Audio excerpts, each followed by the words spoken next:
Hi there, you're watching It's Not Fake, your one-stop show from Monday to Friday that gets you the critical analysis of the 5 top stories of the day. Let's get started with today's headlines. Sushant Singh Rajput मामले में ED ने रिया से की पूछताछ में कई अहम जानकारियां मिलने का दावा। रिया पर सुशांत के खाते से एक साल में 15 करोड़ रुपए निकलने का आरोप। देश में कोरोना के मामले 20 लाख के पार, यूपी, बिहार और बंगाल में केस डबल होने की रफ्तार बढ़ी। राहुल गांधी ने कहा देश में कोरोना 20 लाख के पार और गायब है मोदी सरकार।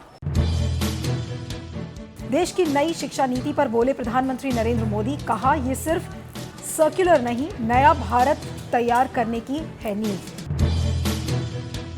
आरबीआई का सर्वे, लोगों को नौकरी, कमाई और जेब खर्च की सताने लगी है चिंता। देश में उपभोक्ताओं का भरोसा जुलाई में गिरकर रिकॉर्ड निचले स्तर पर आया। और टिकटॉक अमेरिका में भी हुआ बैन, राष्ट्रपति ट्रंप ने दी मंजूरी। राष्ट्रीय सुरक्षा को देखते हुए कार्रवाई को बताया जरूरी। तो इन सारी खबरों को आपको एक एक करके बताएंगे, इसका विश्लेषण करेंगे, इसके पीछे का सच बताएंगे। लेकिन शुरुआत करते हैं हमारी आज की पहली बड़ी खबर से, और वो खबर है सुशांत सिंह राजपूत की आत्महत्या के मामले से जुड़ी हुई। आपको बता दें कि जो सुशांत सिंह राजपूत की जो गर्लफ्रेंड थी रिया चक्रवर्ती, उन्होंने एक सुप्रीम कोर्ट में एक केस फाइल किया था और उसमें इस पिटीशन में ये कहा गया था कि बिहार में ये पूछताछ ना होकर इस पूरे केस को मुंबई में ट्रांसफ़र किया जाए, जिसके बाद सुशांत के पिता के सिंह ने एक कैविएट लगाया और ये मामला अभी भी सुप्रीम कोर्ट में लंबित है। लेकिन इस बीच सीबीआई की मंजूरी मिलने के बाद अब पूछताछ फिर से तेज हो गई है और आज एनफोर्समेंट डायरेक्टरेट ने आज रिया चक्रवर्ती से पूछताछ की मुंबई के ऑफिस में। आज रिया पहुंची थी उनके अपने पिता और भाई के साथ और 11:30 बजे वो पहुंची। आपको ये भी बता दें कि ये जो ईडी की पूछताछ थी एनफोर्समेंट डायरेक्टरेट के लिए, इसमें कल रिया चक्रवर्ती ने ऑलरेडी कह दिया था इनके लॉयर के जरिए कि ये पूछताछ ठीक नहीं है, क्योंकि अभी ये पूरा मामला सुप्रीम कोर्ट में है और क्योंकि ये मामला सुप्रीम कोर्ट में अभी डिसाइडेड नहीं है, इसलिए उनका ये कहना है कि ये जो पूछताछ है ईडी की, ये इनवैलिड है, ये ठीक नहीं है। लेकिन आज जो सतीश मानेशिंडे, जो रिया के जो लॉयर हैं, उनका ये जो बयान है, आज ईडी में वो पहुंची पूछताछ के लिए, लेकिन सतीश मानेशिंडे ने इस बात को कहा है कि Rhea is a law abiding citizen. ED inform the media that request to postpone attendance is rejected. She has appeared before ED at the appointed time and date. यानी कि ईडी ने मीडिया को ये बात लीक कर दी थी कि उनकी जो अटेंडेंस की जो रिक्वेस्ट थी, जो उन्होंने कहा था उसे पोस्टपोन किया जाए, वो रिजेक्ट हो गई है। लेकिन उसके बावजूद Rhea is a law abiding citizen, वो कानून में विश्वास रखती हैं, कानूनी प्रक्रिया में विश्वास रखती हैं, इसलिए वो आज ईडी की पूछताछ के लिए पहुंची हैं। अब आपको ये बता दें कि ईडी अब इनसे क्या पूछताछ करेगा। अब आपको ये बता दें कि जो पूरा मनी लॉन्ड्रिंग का मामला है, उसकी पूछताछ एनफोर्समेंट डायरेक्टरेट करेगा अंडर द पीएमएलए एक्ट। अब इस चीज़ में क्या क्या चीज़ें देखेगा ईडी और किस तरीके की पूछताछ कही जा रही है। ईडी ने आज रिया चक्रवर्ती से कहा था कि आप अपने सारे डॉक्यूमेंट्स हैं, जितने भी आपने इन्वेस्टमेंट्स किए हैं और आपके जो बैंक अकाउंट के जो ट्रांजैक्शंस हैं, आप उनके सारे पेपर्स आज लेकर पहुंचिएगा। तो वो ये कागज़ लेकर आज पहुंची हैं और ये पूछताछ में अब एक एक करके जो सामने बातें आ रही हैं कि सबसे पहली बात जो ईडी ने उनसे पूछताछ की थी कि सुशांत सिंह राजपूत के बैंक अकाउंट से क्या क्या ट्रांजैक्शंस हुए थे, पॉइंट नंबर 1।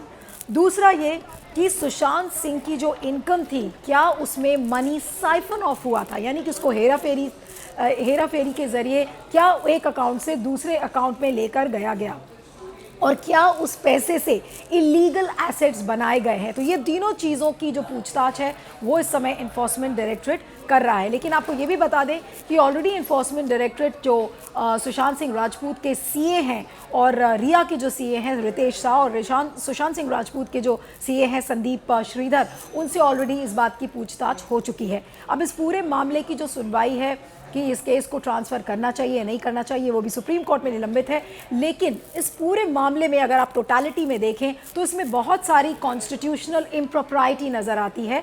अगर ईडी फाइनेंशियल इरेगुलरिटी की समय बात कर रहा है कि जैसा कि के सिंह का कहना है, सुशांत राजपूत के पिताजी का, कि मनी की हेराफेरी, पैसे की हेराफेरी की गई है और गलत तरीके से 15 करोड़ का जो अकाउंट से पैसे निकाले गए हैं। तो इसमें बहुत सारे पेज है अभी, क्योंकि रिया चक्रवर्ती और सुशांत सिंह राजपूत की एक लिव इन रिलेशन रिलेशनशिप थी, they were almost living like a husband and wife. उन्होंने मिलकर 2 कंपनीज भी बनाई थी। तो अब उस कंपनी के पैसे को क्या आप हेरा फेरी कह सकते हैं, क्या वो एक्चुअली में मनी लॉन्ड्रिंग है, that has to be decided by the court, that has to be decided now by the investigating agencies. लेकिन जो एक इससे बड़ा मामला है वो ये है सीबीआई की जांच का, कि सीबीआई क्या जो अपनी जांच आगे बढ़ा दिया है, बिहार सरकार ने उसको मंजूरी दी, सेंटर ने उसको मंजूरी दे दी है, लेकिन क्या महाराष्ट्र सरकार इस चीज़ को मंजूरी देगी या नहीं देगी, क्योंकि किसी भी सीबीआई जांच के लिए राज्य सरकार की परमिशन का होना ज़रूरी है।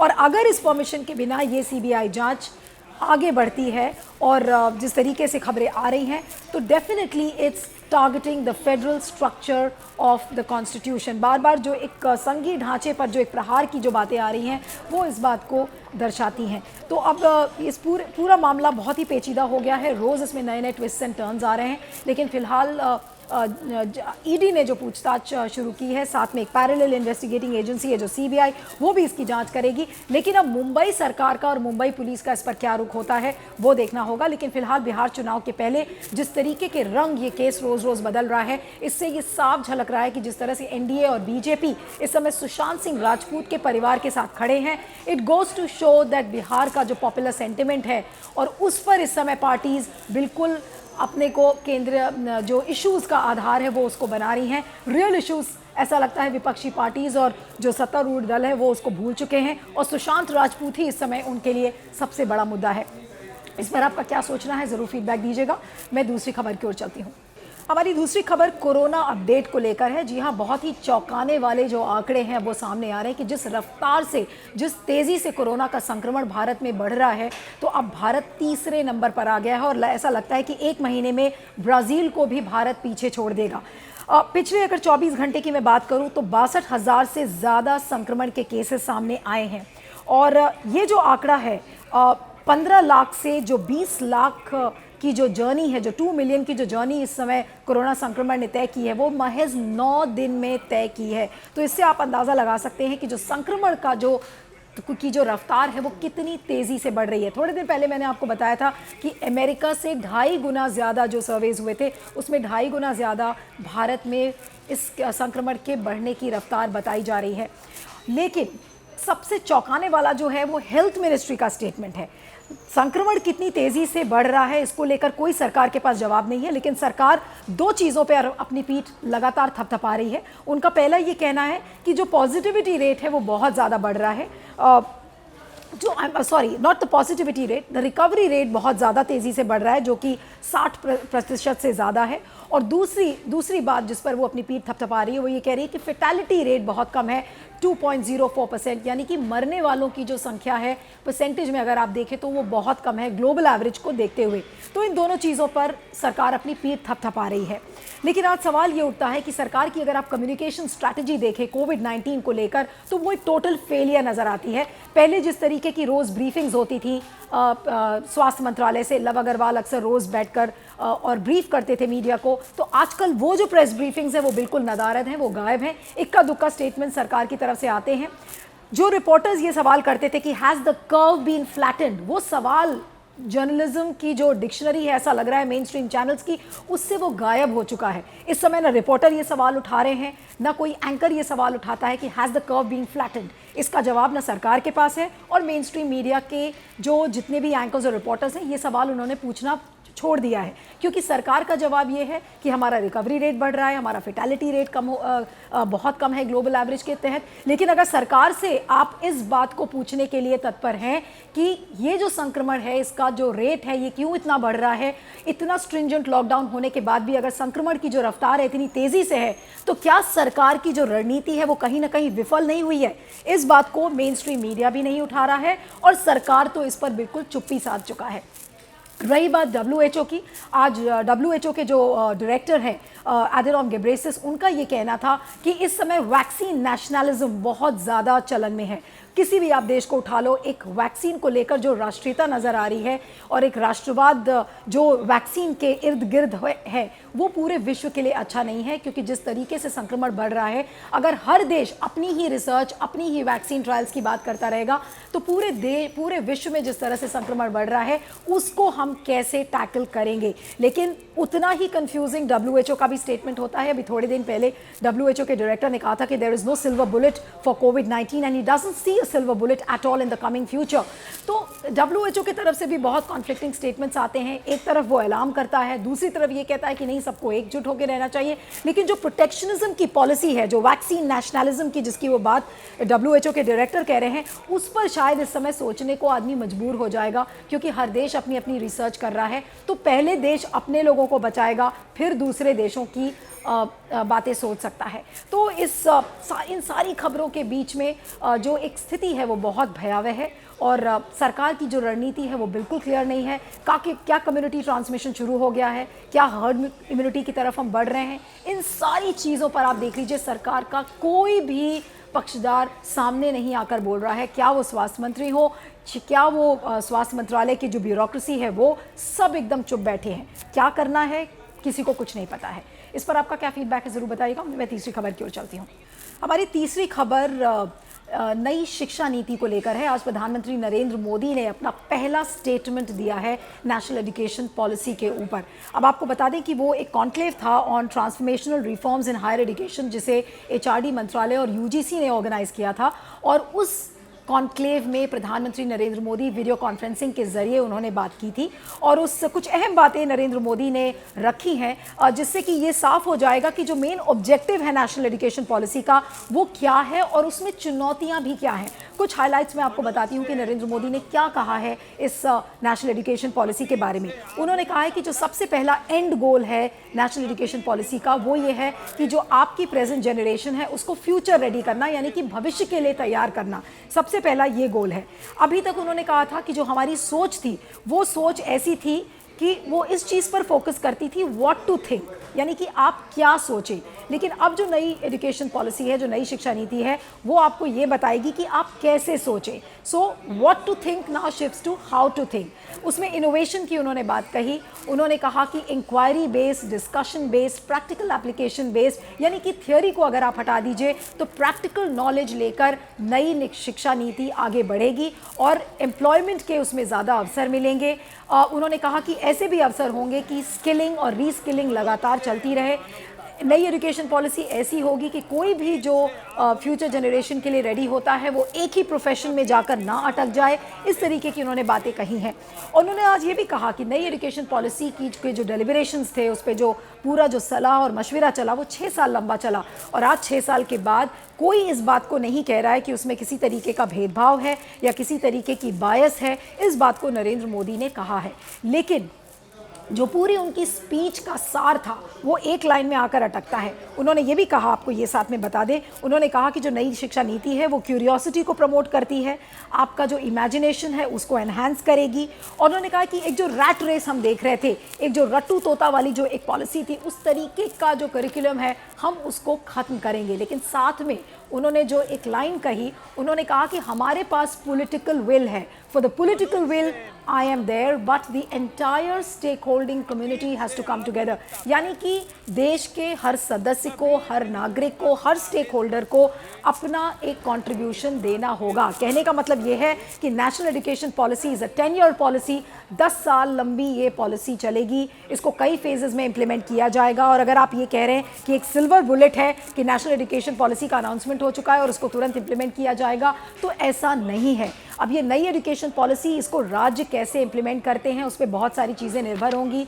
मैन पावर की ट्रेनिंग, एजुकेशन लेवल पर टीचर्स की ट्रेनिंग, ये सारी चीज़ों में सबसे लंबी चुनौती है। और जो बार बार इस बात को कहा जा रहा है कि जो एजुकेशन पॉलिसी का जो सबसे बड़ा क्रिटिसिज्म है कि वो बहुत सारी चीज़ें एक साथ उसको ऑब्जेक्टिव बना रहा है, जो कि वाकई में प्रैक्टिकली संभव नहीं है। इसीलिए बहुत सारे लोग ये कह रहे हैं कि दिस पॉलिसी इज़ एस्पिरेशनल। तो हालांकि इंटेंट बहुत अच्छा है, एक बहुत ही अच्छी भावना नज़र आती है सरकार की कि एक नई एजुकेशन पॉलिसी है, एक नए तरीके से उसको लॉन्च किया गया है। लेकिन की लाइज इन द इम्प्लीमेंटेशन, उसका इम्प्लीमेंटेशन कैसे होगा, कब तक होगा। एक डेडलाइन 10-year पॉलिसी की है, लेकिन ये पॉलिसी लंबी भी जा सकती है। अगर आप पॉपुलेशन वाइज देखें और जिस तरीके से राज्य सरकारें इस समय बहुत ज़्यादा भी इसके लिए रेडी नहीं है, चाहे वो इंफ्रास्ट्रक्चर हो, चाहे पॉलिसीज़ हो, चाहे ट्रेनिंग पर्सनल्स की हो, तो इन सारी चीज़ों में सारी चुनौतियां इस समय हैं।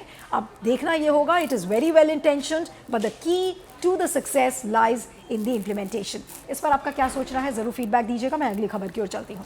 हमारी अगली खबर देश की अर्थव्यवस्था से जुड़ी हुई है। आपको बता दें कि जो 6 सदस्यों की जो आरबीआई मॉनेटरी पॉलिसी की जो कमेटी थी, उसके अनाउंसमेंट आए थे कल। आपने देखा कि इसमें रेपो रेट और रिवर्स रेपो रेट को बदला नहीं गया है।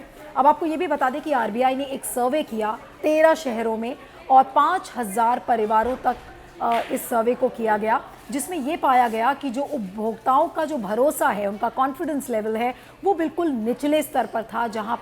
जहां हम जुलाई के महीने की बात करें, और ये खासकर जो ये सर्वे हुआ था, इस सर्वे से ये पता चलता है कि बहुत ज़्यादा पेसिमिज्म है, बहुत ज़्यादा एक नेगेटिव फीलिंग है लोगों के मन में, क्योंकि उनके पास जॉब्स नहीं है, उनकी इनकम नहीं है, खर्च नहीं कर पा रहे हैं, और डिस्क्रिशनरी स्पेंडिंग यानी कि जो नॉन इसेंशियल आइटम्स की जो स्पेंडिंग है वो इस समय बिल्कुल ख़त्म हो चुकी है। तो एक अनिश्चितता का दौर है। और इसके साथ आपको ये भी बता दें कि एक जो परसेप्शन बना है जब से लॉकडाउन हुआ है, उसमें यही है कि इकोनॉमी इस समय अच्छा नहीं कर रही है, इन्फ्लेशन बढ़ सकता है। तो इस तरीके की फीलिंग इस सर्वे से आई है। इसका आरबीआई का जो सर्वे है काफ़ी महत्वपूर्ण माना गया है, क्योंकि एक हिस्टोरिक लो बताया जा रहा है जहां तक उपभोक्ताओं के भरोसे का सवाल है। और मुख्य बातें वही है कि अपनी नौकरी को लेकर लोग परेशान हैं, अपनी स्पेंडिंग को लेकर परेशान हैं, और सेंटिमेंट लगातार लोगों का गिरता जा रहा है। हाँ, जब लोगों से ये पूछा गया कि उनको क्या उम्मीद है अगले साल की, तो उन्होंने उम्मीद में ये बताया कि hope for a better future in the next year. तो लोगों को उम्मीद है ऐसी कि शायद अच्छा कर पाएंगे, लेकिन अगर प्रेजेंट सिनारियो में देखें तो एक बहुत ही नेगेटिव फीलिंग है। और आपको ये भी बता दें कि कल जो अनाउंसमेंट आए थे उसमें बार बार ये बात कही जा रही थी कि हमने इसीलिए इंटरेस्ट रेट्स को न घटाया है न बढ़ाया है, अनचेंज्ड है रेपो रेट। और लेकिन कल जब उन्होंने आरबीआई ने ये देख लिया कि उनके पास अब कोई विकल्प नहीं बचा है, कंज्यूमर जो कॉन्फिडेंस है वो भी बिल्कुल निचले स्तर पर है, इट्स एट एन हिस्टोरिक लो, तो उन्होंने गोल्ड का सहारा लिया। उन्होंने गोल्ड लोन्स की जो गाइडलाइंस हैं उसको रिवाइज़ किया, उसको ईज आउट किया है, और ये कहा है कि ठीक है, लोग खर्च नहीं कर सकते, तो आपके घर में अगर रखा हुआ सोना है, अगर आप उसे गिरवी रखना चाहें तो उससे आपको थोड़ा लाभ मिल सकता है। तो उससे आप अंदाज़ा लगा सकते हैं कि जब सब कुछ खत्म हो जाता है तो इकोनॉमी की लैंग्वेज में people force there confidence on the gold savings. तो वही हो रहा है समय। जो अर्थव्यवस्था की जो हालत है वो बहुत ही भयावह है, और सरकार से अगर इस चीज़ का जवाब मांगा जाए तो सरकार, सिर्फ भारत की सरकार क्या, इसमें दुनिया विश्व के जितने भी देश हैं, सब जगह आपने देखा है कि अर्थव्यवस्था इस समय बिगड़ी हुई है।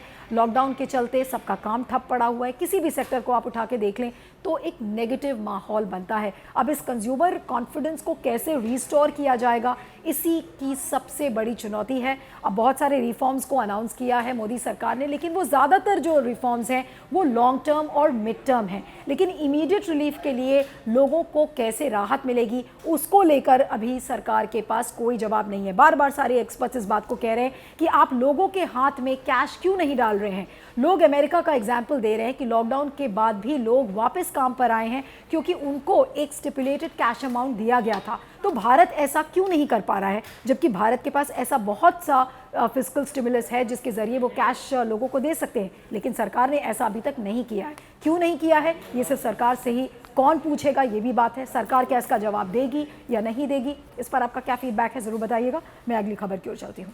हमारी अगली खबर अमेरिकी राष्ट्रपति डोनाल्ड ट्रंप के एक प्रेसिडेंशियल डायरेक्टिव को लेकर है, जिसमें उन्होंने इस बात को कहा है, वो साइन भी किया उन्होंने, कि जो वीडियो शेयरिंग ऐप है टिकटॉक और मैसेंजर ऐप वीचैट है, उसको बैन कर दिया जाएगा अगर अगले 45 दिन में उसकी सेल नहीं होती। यानी कि उसको अगर कोई खरीद नहीं लेता तो इसको पूरी तरह से शटडाउन कर दिया जाएगा। और उस शटडाउन के पीछे उन्होंने सिक्योरिटी को एक बड़ा रीज़न बताया है कि सिक्योरिटी के चलते उनको ये डर है कि जो चाइनीज़ कम्युनिस्ट पार्टी है वो जासूसी करके और जो अमेरिका के जो फेडरल एम्प्लॉयज़ हैं उनकी पर्सनल इन्फॉर्मेशन को ब्लैकमेल के लिए इस्तेमाल कर सकती है। साथ में राष्ट्रपति डोनाल्ड ट्रंप ने यह भी कहा है कि ऑस्ट्रेलिया और भारत जैसे देश हैं वो ऑलरेडी टिकटॉक और वीचैट को बैन कर चुके हैं, तो वो भी एक एग्जाम्पल उन्होंने दिया। लेकिन साथ में आज इस बात को समझना होगा कि अभी कुछ दिन पहले ही खबर आई थी कि माइक्रोसॉफ्ट ऑलरेडी टिकटॉक के साथ बातचीत के ज़रिए उसको ख़रीदने की बात कर रहा है, उसको अक्वायर करने की बात कह रहा है।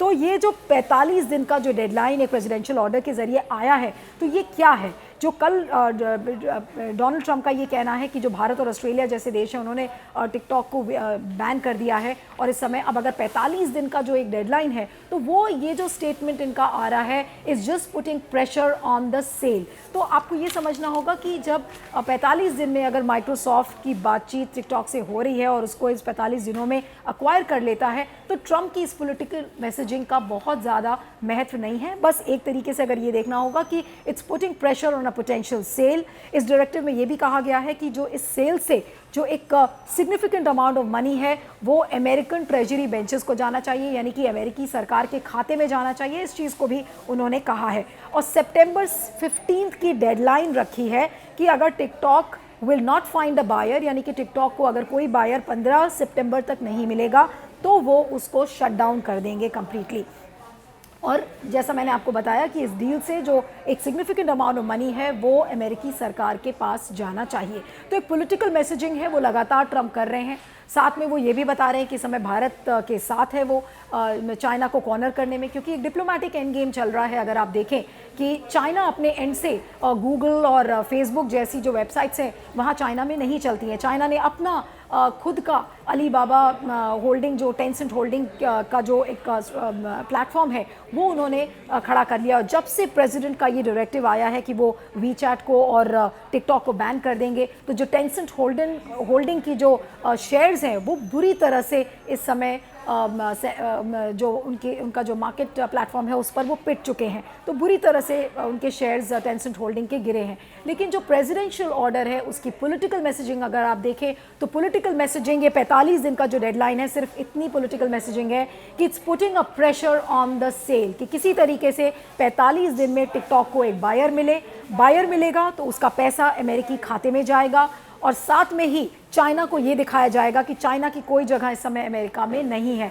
तो एक तीर से कई शिकार डोनाल्ड ट्रंप इस समय करना चाह रहे हैं। बहुत कम वक्त बचा है वहाँ पर इलेक्शंस के लिए, तो एक पॉलिटिकल मैसेजिंग जो समय समय पर ज़रूरी है वो डोनाल्ड ट्रंप लगातार कर रहे हैं। और अब टिकटॉक और वीचैट की बारी है, उन्होंने बैन कर दिया है। भारत, आपको ध्यान है कि 49 ऐप्स थे जो कि भारत ऑलरेडी बैन कर चुका है। भारत का उन्होंने एग्जाम्पल भी दिया है और ट्रंप समय समय पर भारत का एग्जाम्पल देते रहते हैं, जैसे चाहे वो टेस्टिंग के मामले में हो कोरोना की, और अब चाहे चाइना को कॉर्नर करने के लिए उन्होंने वीचैट और टिकटॉक का भी एग्जाम्पल दे दिया है। तो इस प्रेसिडेंट डायरेक्टिव के बहुत ज़्यादा मायने नहीं है। वो अपनी पॉलिटिकल कंस्टिट्यूएंसी को, जहाँ के अमेरिका में चुनाव है, उसको केटर करते हुए उन्होंने एक पॉपुलर मैसेजिंग की है कि look, America is America, I'm there for America and China doesn't have any place for it। तो इस पूरी स्टोरी पर आपका क्या फीडबैक है मुझे ज़रूर बताइएगा। You can follow me on Twitter @Neelu317। There's an email ID flashing on your screen।